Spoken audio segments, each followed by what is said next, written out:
दोस्तों, मैं एडवोकेट मोहित कठेरिया और आप देख रहे हैं मेरा यूट्यूब चैनल कानून का ज्ञान में आपका स्वागत है। और आज हम जैसे बात करने वाले हैं दान और वसीयत और दान में सबसे ज़्यादा प्रभावी क्या है तथा इनके बीच क्या अंतर है, इस बारे में हम बात करने वाले हैं। जैसा कि ये वीडियो जो लोग LLB कर रहे हैं उनके लिए तो इम्पोर्टेंट है ही, लेकिन हमारे जो अन्य व्यूअर्स हैं उन्हें ये जानकारी के लिए भी उनके लिए काफ़ी महत्वपूर्ण होने वाला है। तो आइए हम बताते हैं ये बिंदु आपको। सबसे पहले वसीयत की बात करते हैं। वसीयत क्या है, पहले थोड़ा सा ऐसे समझिए। वसीयत देखिए, किसी भी व्यक्ति की ऐसी इच्छा होती है कि उसे लगता है कि हमारी जो संपत्ति है, चाहे वो चल हो या अचल संपत्ति, उसका निपटारा किस तरीके से हमें करना चाहिए। तो किसी भी व्यक्ति को ऐसा लगता है कि वो बहुत बुजुर्ग हो चुका है, उसके हाथ पैर काम नहीं कर पा रहे हैं, तो अपनी चल या अचल संपत्ति, चल संपत्ति वो होती है जो पूंजी हो, जबकि अचल संपत्ति वह संपत्ति होती है जो स्थायीवर होती है। मतलब जैसे कि घर, मकान, दुकान, खेत, तो ये सारी कैसी संपत्ति हो गई? अचल संपत्ति। तो चल और अचल संपत्ति, जब उसे ऐसा लगता है कि मुझे निपटारा करना चाहिए ऐसी अपनी वस्तुओं का, ऐसी संपत्ति का जिसका मैं स्वयं जो हूँ लेके नहीं चल सकता हूँ, या अपने पुत्र को भी कुछ लोग वसीयत कर देते हैं, या अपने पौत्र को भी, या किसी को भी वसीयत किया जा सकता है। और वसीयत एक लिखित तरीके से किया जा सकता है। तो ये हुआ वसीयत। आगे दान की बात करेंगे। दान भी इसी प्रकार का होता है, लेकिन उसकी डिफरेंस की हम अभी बात करने वाले हैं। दान भी जब व्यक्ति को लगता है कि मेरी ऐसी इच्छा है कि मैं किसी व्यक्ति को अब ये फला दान कर रहा हूँ, वो किसी चीज़ के लिए अपना पार्टिकुलर बता दिया कि इस चीज़ के लिए दान कर रहे हैं, तो वो दान जो है मान्य माना जाता है। तो सबसे पहले बात करेंगे वसीयत। विद्यमान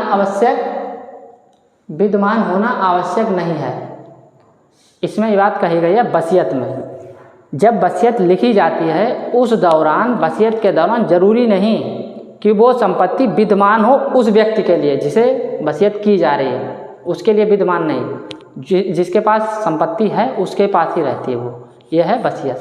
जबकि इसमें बताया गया दान की बात करते हैं तो वस्तु का होना आवश्यक है।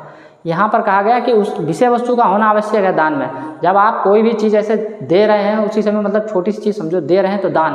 अब जब वस्तु ही ना हो तो दान किसे करोगे? तो वस्तु का होना आवश्यक है, यानी कि संपत्ति का होना आवश्यक होता है उस समय। आगे बात करेंगे कि मृत्यु के बाद अधिकार। इसमें सबसे मेन और मोस्ट इम्पोर्टेंट एक चीज़ है कि वसीयत जो है वो उस पर अधिकार जब किसी को देते हो, ग्रहीता जो वसीयत ग्रहण करता है उसे ग्रहीता कहते हैं, देने वाले को दाता कहते हैं।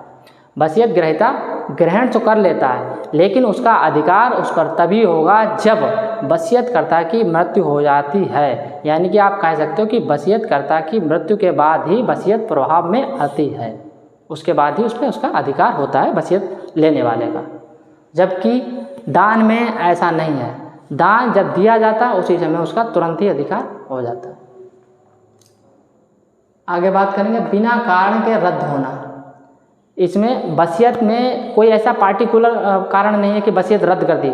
जैसे मान लो एक व्यक्ति के 4 बच्चे हैं, तो बड़े बच्चों का ऐसे पिता को लग रहा है कि बड़ा बच्चा ठीक हमारा है, हम सारी संपत्ति जो भी 10 बीघा 5 बीघा खेत हैं उसे हम वसीयत कर दे रहे हैं। लेकिन थोड़े दिन बाद लगा कि उसका हाव भाव बदल रहा है, तो वो चाहे तो दूसरे बच्चे को अपनी वसीयत कर दें विदाउट किसी कारण के। ये नहीं कि हमें कारण ही बताना है तभी हम रद्द कर सकते हैं। विदाउट किसी कारण के वसीयत को वसीयत दाता किसी भी समय उसे निष्प्रभावी कर सकता है या फिर अंतरण भी कर सकता है। जबकि दान में ऐसा नहीं है।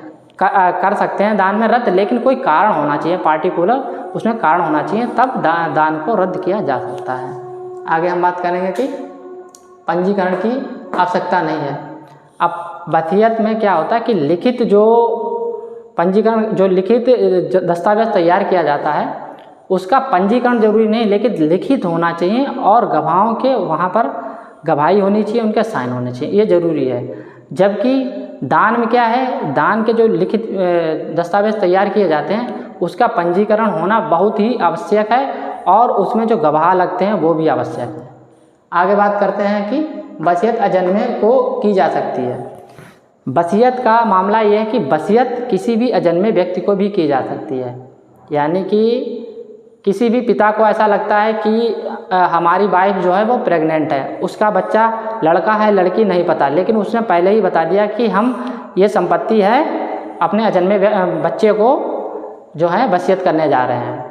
अब इसमें कुछ कंडीशनें हैं कि वसीयत करते समय आप अजन्मे व्यक्ति को डायरेक्ट नहीं कर सकते हो, उसका हित किसी और में, जैसे उसकी माँ को पहले वसीयत कर दो या फिर किसी और को भी कर सकते हो। फिर व्यक्ति की कंडीशन है कि बच्चे को जो है जीवित ही जन्म उसका होना चाहिए। अब मृत्यु के बच्चे को तो नहीं कर सकते ना ट्रांसफ़र, तो इसीलिए बच्चा जीवित होना चाहिए, उसके बाद वो स्वतः ही अपने आप वसीयत चली जाएगी। जबकि दान में अजन्मे व्यक्ति को, अजन्मे बच्चे को नहीं दे सकते हो, लेकिन उसमें कंडीशन है, जैसे धारा 13 से धारा 16 के अंतर्गत ये चीज़ बताई गई है, या तो बच्चे को या फिर किसी अन्य व्यक्ति को, जो अजन्मा बच्चा हो या फिर किसी अन्य व्यक्ति को दान किया जा सकता। धारा 13 और 16 के अंतर्गत ये बात कही गई है। आगे ये जैसे ये कहा गया है कि अजन्मे को नहीं, यदि धारा 13 और 16 के अनुरूप है तो अलग बात है। बाकी हम बात करते हैं स्वीकृति आवश्यक नहीं है। अब वसीयत में क्या है कि वसीयत जो करता है उसे वसीयत करता कहते हैं, जो ग्रहण कहते हैं ग्रहीता। तो ये जरूरी नहीं कि ग्रहीता अपनी स्वीकृति दे कि ये संपत्ति हमें दी जा रही है, उसकी कोई ज़रूरत नहीं। सिर्फ और सिर्फ वसीयत जो दे रहा है, जो वसीयत कर रहा है, बस उसकी सहमति काफ़ी है कि हम वसीयत कर रहे हैं। जिसको कर रहे हैं उसकी सहमति जरूरी नहीं कि वो सहमति दे पहले कि नहीं हमें करो, ऐसा नहीं। अजन्मे बच्चे को जब दे रहे हो तो अजन्मा बच्चा क्या अपनी स्वीकृति दे सकता, नहीं दे सकता है। तो इसीलिए जो वसीयत करता जो कर रहा है वो कर सकता है, लेकिन ग्रहीता की कोई ज़रूरत नहीं है कि वो सहमति दे या ना दे। जबकि यहाँ दान की बात आती है कि स्वीकृति आवश्यक है। यहाँ दान की बात है कि स्वीकृति आवश्यक है, या तो बच्चे के द्वारा या फिर किसी अन्य के द्वारा दान में स्वीकृति का होना आवश्यक है। तो ये 6 टॉपिक थे। उसके बाद हम ये बताएंगे कि बैनामा सबसे ज़्यादा प्रभावी है। अब यहाँ पर तीनों चीज़ों की बात होगी, वसीयत, दान और बैनामा।